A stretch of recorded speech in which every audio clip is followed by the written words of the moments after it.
Hi, welcome back.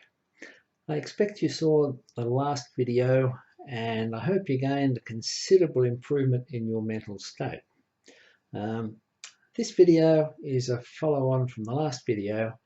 I want to talk a bit about how I see things as a spiritual healer and how the whole process works, because I really do see the world very differently to most other people.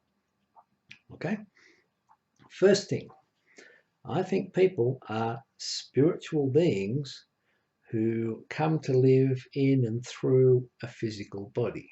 Got that? People are spiritual beings first.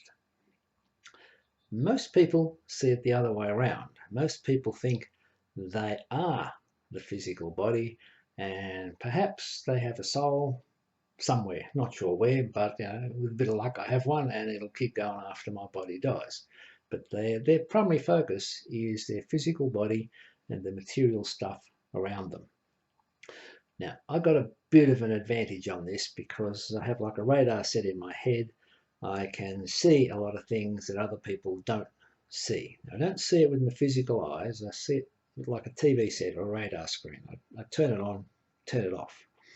But to me, people look something like this. Okay, right there. So I've drawn a very, very simple sketch. The stick figure in the middle is your physical body.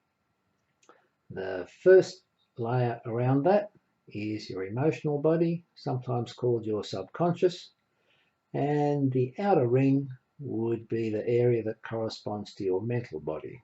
That would be your conscious, rational thinking mind, your ego.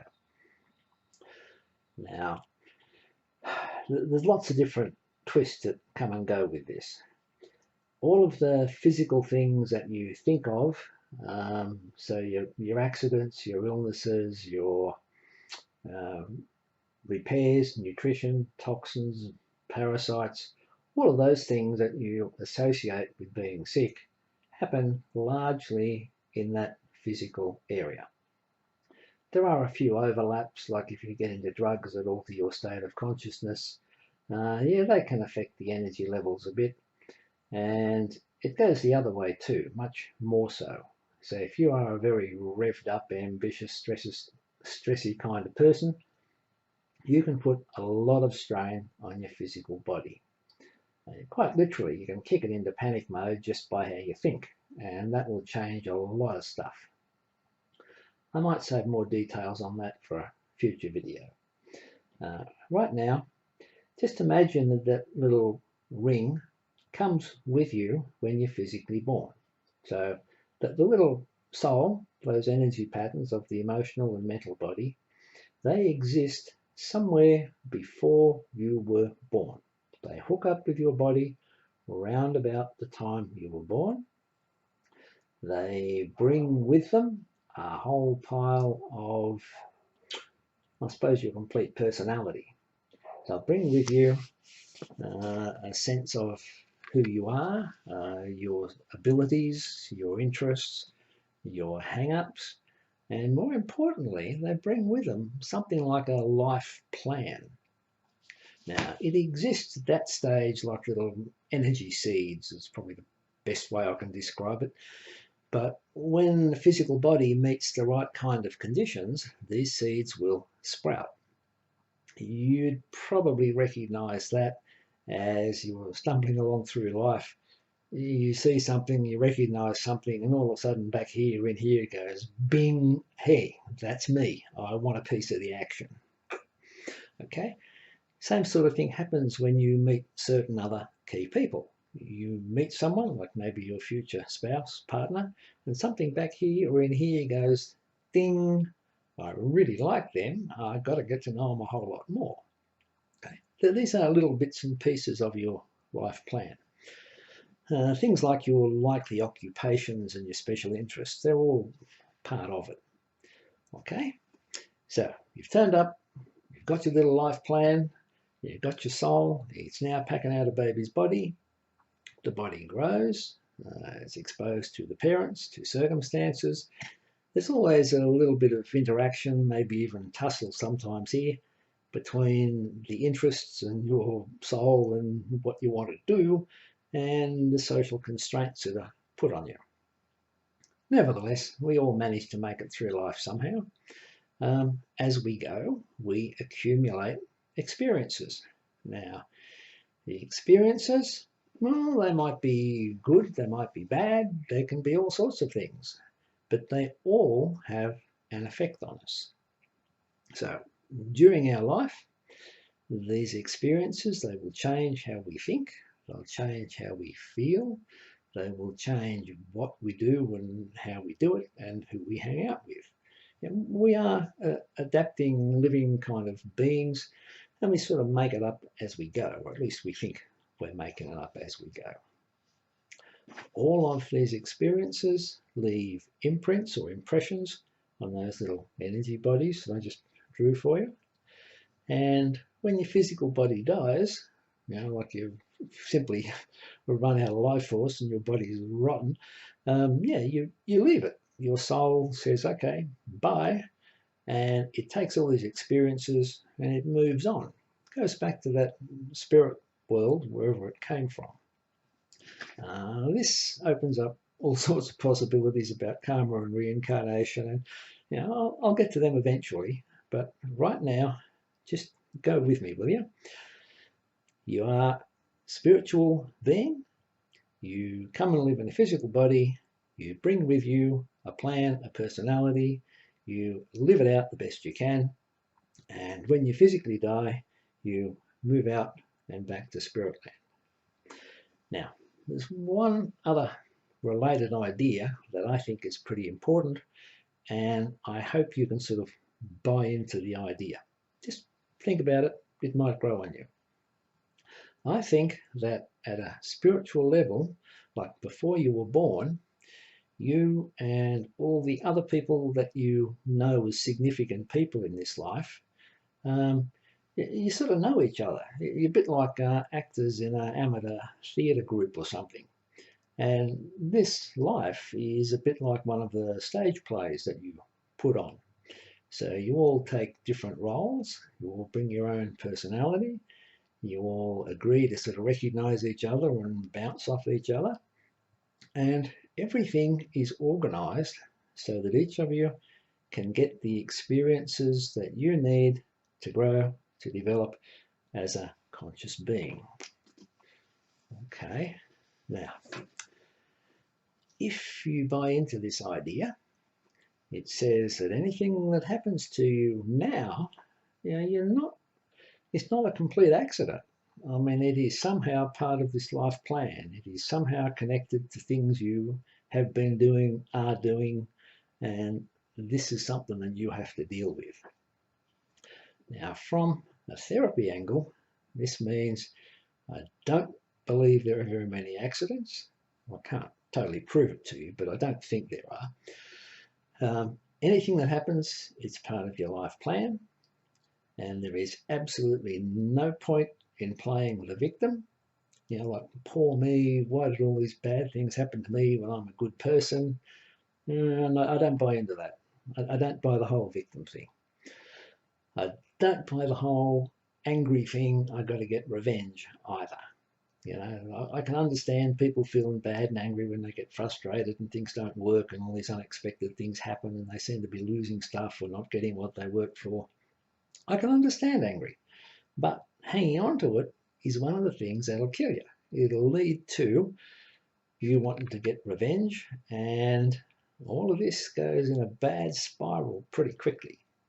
So I don't go with the victim thing. I don't go with the revenge thing or the angry thing. Whatever happens, you've got to deal with it. Do the best you can with what you've got. Now, ideally, you will understand it. You'll be able to learn from it. You can become a better person, a wiser person. You can drop it and you can move on with your life. Now, that's what I think life experiences are about. It's sort of how I conduct my normal healing sessions with clients. And generally speaking, that's pretty much what happens. You know, they can file it differently in their head, they can drop it emotionally, they can learn from it, they got a plan to move on with the rest of their life. Okay? Now, as a spiritual healer, I can see all these different energy patterns that go with the person. I can get pretty good ideas on what's happened to them, how they're functioning now, what we need to do to repair them and restore them to a functioning, happy, useful person. If you want a physical comparison, it's a bit like I'm a mechanic or a panel beater. You take your busted up car to these guys, they don't know exactly what you did to get there, but they can make a reasonable guess and they've got some idea if they can repair it or not and what they've got to do. Okay, I'm a bit like that, but I'm working with your soul, with those energy patterns. If you turned up and saw me one-on-one, we would spend at least 1, maybe 2 hours. We'd spend a lot of time talking. I'd get to understand you pretty well. We'd be able to work out what you got to learn, how you're going to change your thinking, how that affects your feeling, maybe what you've got to do differently, maybe a few remedies or something else that you can take. The details vary a lot with each individual, but there are certain groups of people that have had similar kind of experiences and need to do similar things. I'll get to some of this in future videos. If you can put yourself in one of these groups, you can probably learn a lot from it. Okay, let's talk a little bit about trauma. Everybody thinks they know trauma, but we start with a simple definition. Trauma is some big bad event that's happened to you and it's caused you a whole pile of damage. Maybe it's a physical trauma, so an accident, an assault, a serious illness, something like that, but it leaves you physically stuffed, as well as emotional, mental, whatever hangovers. It might be just an emotional trauma. You know, you've suffered some loss, some grief, there's a family bust up, so it's like a sort of broken-hearted type thing. It affects you primarily at that emotional level. Maybe there's like one event, one big event. Maybe the event was actually fairly small, but it really hit you hard. Maybe it's a series of events. So you can have, like you're living in a domestic violence situation. You know, you might have arguments and conflict going on all the time, punctuated by physically you get beaten up. Maybe it's ongoing in the sense of you work in a very stressful kind of job and you are getting stressed all day, every day, boom, boom, boom, you know, one after the other. Bottom line, trauma is like anything that really shakes up a person.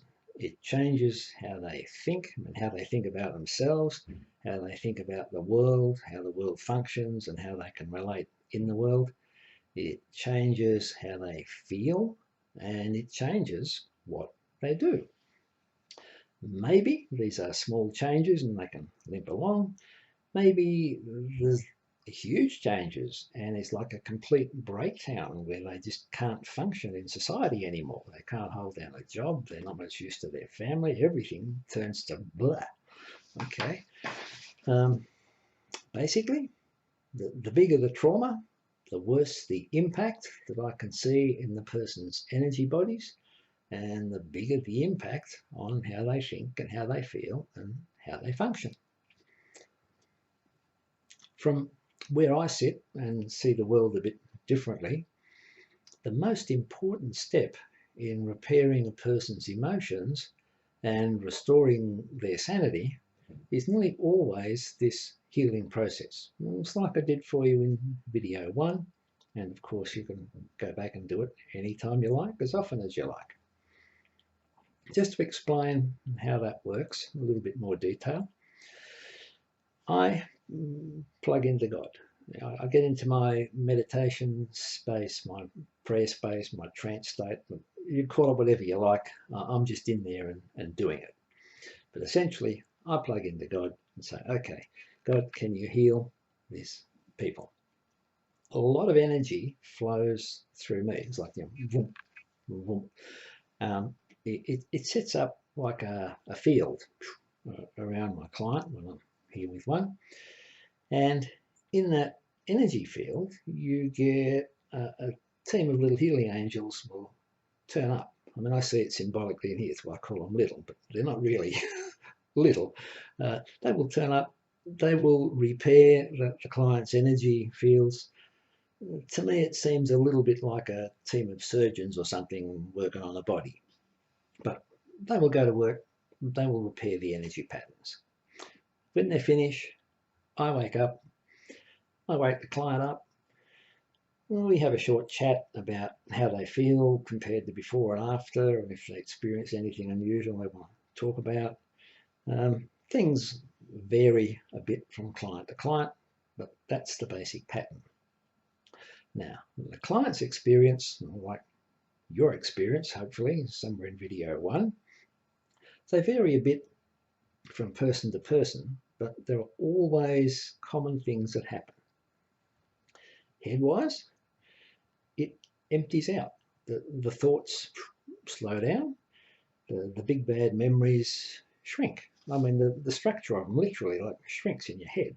Instead of being great big scary videos that sort of suck you in and you relive them complete with sounds and smells and feelings and everything else, they become like a little photo.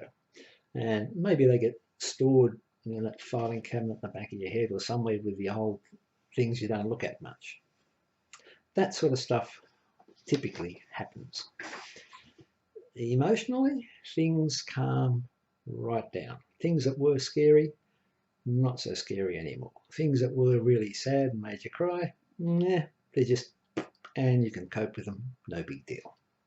Physically, your body goes into a deeply relaxed state, like a really, really deep sleep. You can track this in brain waves, cycle per seconds and things if you want to, but you just recognize it as a deeply relaxed space. Now, hopefully, this is a fair description of some of the things you experienced when you were watching video 1. Now, you've got some mental understanding of how these things happened, and hopefully that makes you a bit better off. Now remember, you can go back and watch video 1 as often as you like, as many times as you like. Hopefully you'll keep watching it until you can be calm, content, reasonably placid sort of person most of the time, and that's like your normal state. If you're getting close to that, brilliant, that's what we would like. Okay, that's probably enough for now. I'll see you next time. Okay, bye.